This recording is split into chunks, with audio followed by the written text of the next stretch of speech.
Alright, this is part 2 of Arts in Arcana. I'm going to cover the first chapter of the book. The inside cover has got this nice map in two-tone black, which I can see better on this screen than I can in real life.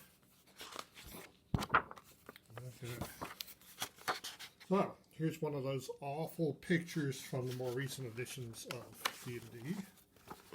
And one of the good pictures where you can see what's going on here. Looks like Gandalf. And this is, I believe, a cover from 1.5 edition D&D. There's a nice advertisement from the early years of TSR. These kids in brand new clothes. Obviously, they spend all their time playing D&D and not running around outside. There's an introduction here. And some pictures.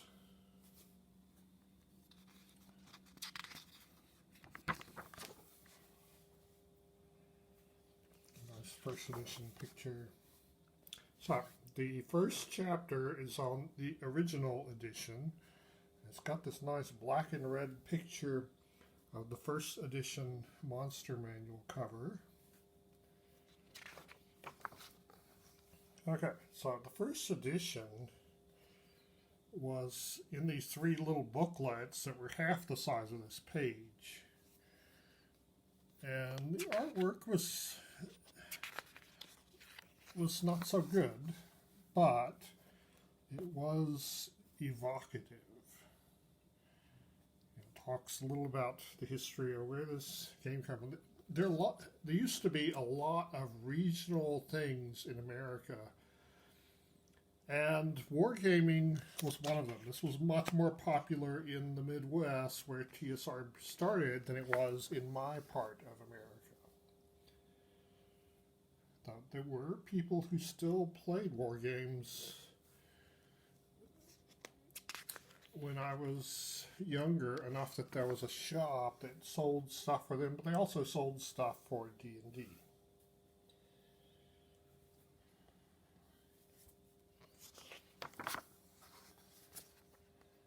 Okay, so here's a little bit of a map of the Great Kingdom, whichever that is. Must be part of Dave Arneson's world. Which, here's the basement where Gygax originally played. Here's some of the art. You know, this is a book of art. The art, you know, it's not that good, but it's really evocative.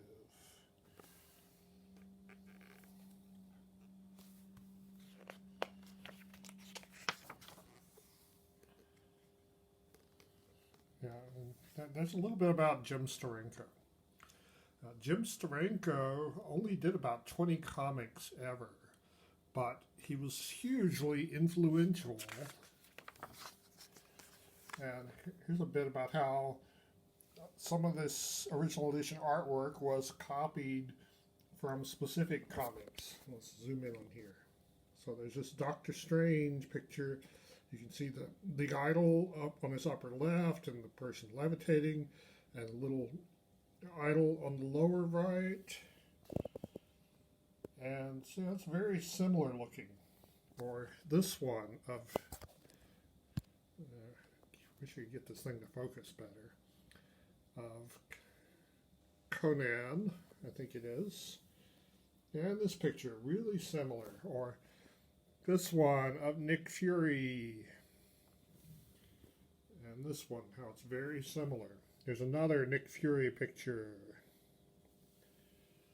And a similar one.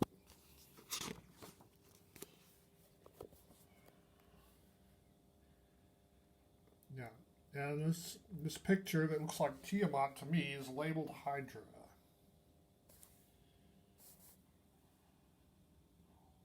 There's an advertisement for D&D.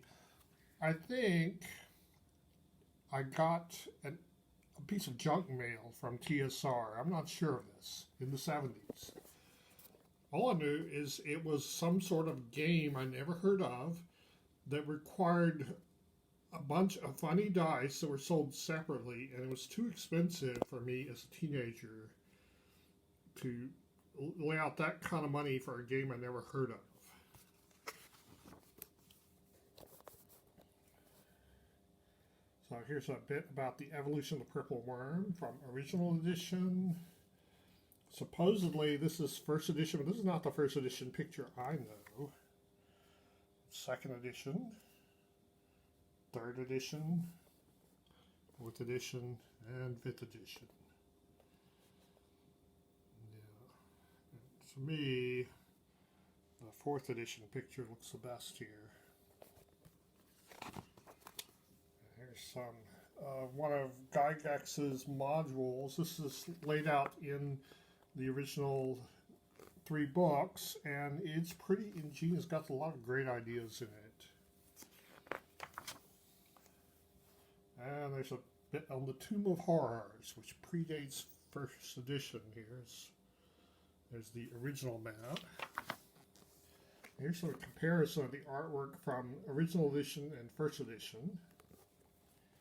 And unfortunately, this one is inside the crack, so you can't see it well, but there's the first edition version. And there's this. These are supposed to be the same thing. The first edition one looks a lot clearer. Again, it's in the crack, so you can't see it. And yeah, the first edition artwork is a big improvement in my opinion. It was called Big Eye, not Beholder, Big Eye. Here's another picture of Sphere of Doom. And they use the same warrior pose for another picture and another. Okay, so Evolution of the Beholder from original edition to first edition. Supposedly this is second edition, but it's not the second edition picture I remember. It's not as good as the second edition pictures that I saw in some of the Spelljammer stuff. And the third edition one, that one looks awful to me. It's too spiky and blurry. And the fourth edition one, same problem. The fifth edition one has that muddy look that fifth edition stuff tends to have. So here's the Lizard Man.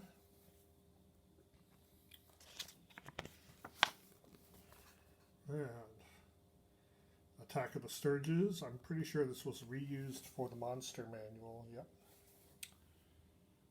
Yeah, that's a pretty good picture of the Lizard Man waiting to attack somebody and seeing their shadow.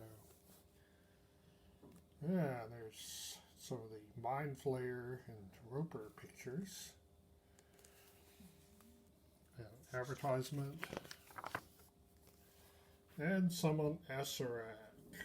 And the different appearances that he had over the years. That one's from 1998. It's a pretty good one. Same with the 2010 one. But the 2014 one, it's hard to tell what you're looking at there. Same with the 2017 one. And here's a character sheet for original edition. Yeah, you didn't have to keep track of too many specific details because you used your imagination. That was part of the appeal of this game for me. Okay, so more.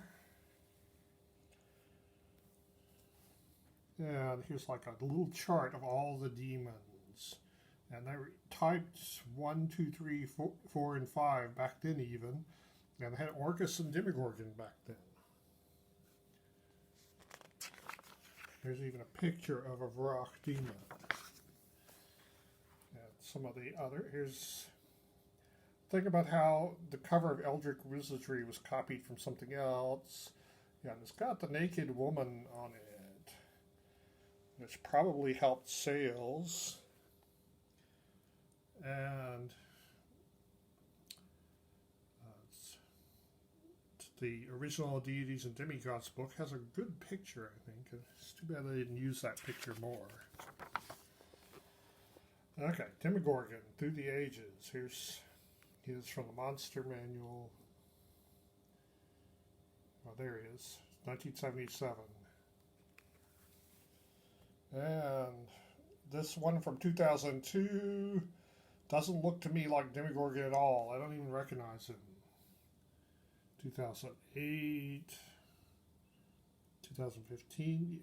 Can't even tell he's got two heads in 2015.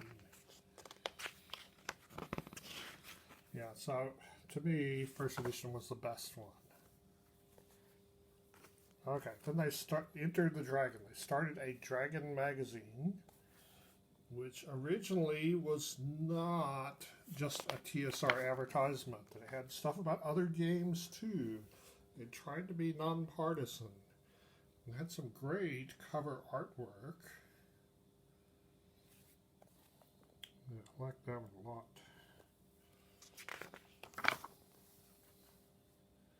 And that one, that's a pretty good one. That's a good one. And this one, I remember. I think this one showed up in some second edition stuff, and this too. They were reprinted for second edition. And I don't remember this one at all. Okay, and so it then talks a little bit about the Owlbear, Bulette, and the Rust Monster. And a friend of mine that I used to play with had these little plastic miniatures.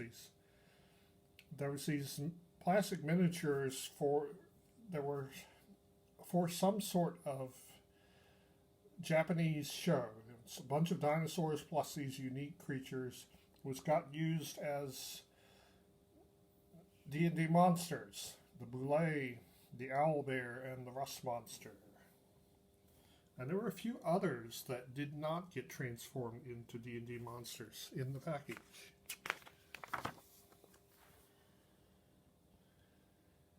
Okay, yeah. Somebody could probably make money selling those plastic monsters to us again if they wanted. Okay, so here is the art from the back of the DM's Guide. And this, the picture from Holmes Basic, it doesn't look as good as it did on the box. But yeah, a good quality print of this, a big one, I'd really like. I'd like to hang that on my wall. So here's the Holmes Basic box. Okay, here is the picture of the first edition Monster Manual. I've heard a rumor that this was hung on the wall above somebody's desk at TSR, and it got all ready looking, and people really hated this picture for some reason, and eventually it got so ready looking it was thrown away.